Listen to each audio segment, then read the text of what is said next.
Hey there, welcome to Travis Laughs. This is where I practice doing stand-up comedy. And Super Bowl's gonna start here in a few minutes, so I wanted to get this knocked out real quick. Who are you guys hoping is gonna win this time? Hey, me too, go our team. I hope we win.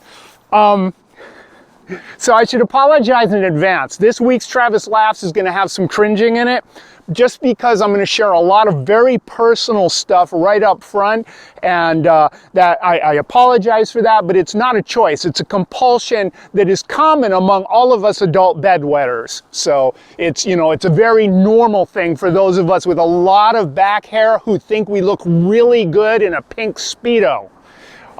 It's actually par for the course for us premature ejaculators. So just bear with me on this, okay? What, too soon? I have to say that so often.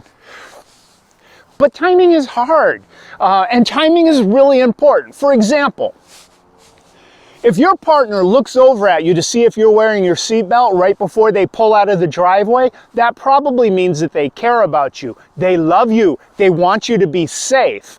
But timing. If they do it 10 minutes later while they're barreling down the highway, that very well might mean they just saw an opportunity to cash in on your life insurance. So, timing. Another case in point. If you say the words "I do" at a wedding, they can cause tears of absolute joy. But those same words, "I do," spoken 10 years later when somebody asks, "Do you think it makes me look fat when I'm wearing this?" Those are not tears of joy anymore. But you know what? I don't care. I look good in a Speedo. I'm gonna wear it.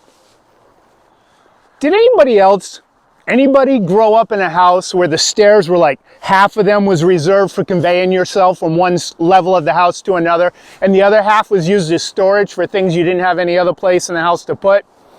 And you could like play tag with your siblings and come racing down the stairs, and halfway down you'd move the books over to the wrong side, and then when your little brother comes chasing you down the stairs, he hits those books and just biffs it, you know, and you have to spend the rest of your life lying to your family about, yeah, I don't know why he's so scared of stairs. Anybody?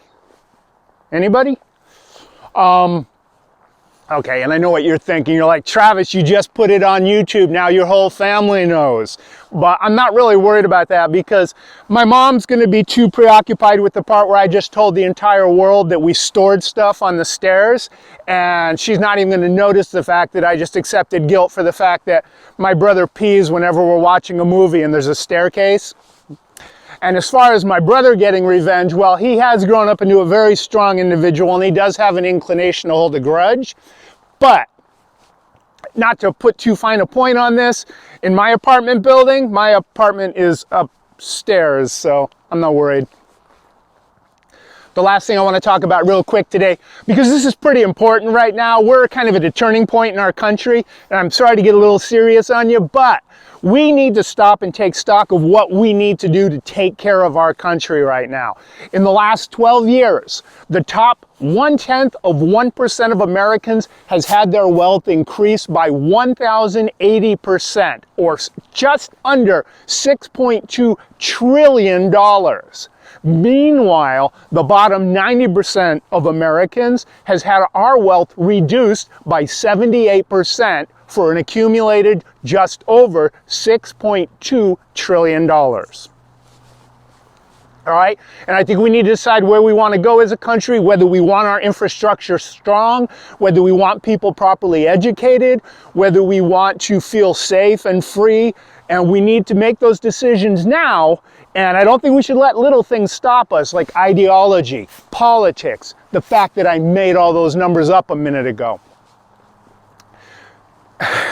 But we really do need to work together if we're going to take care of future generations, hundreds of generations, 6.2 trillion generations, whatever. Anyway, thanks for, hang on, what's that? Dear Travis Laughs, it is never okay to joke about premature ejaculation. In fact, erectile dysfunctions of any sort are not a funny matter.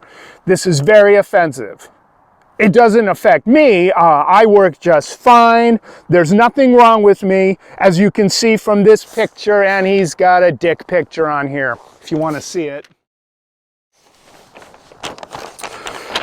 P.S. You're absolutely right. It is such a wonderful feeling to slip a hairy butt into a Speedo. Yeah, I'm telling you. Thanks for hanging out. See you guys next time. Good luck in the Super Bowl.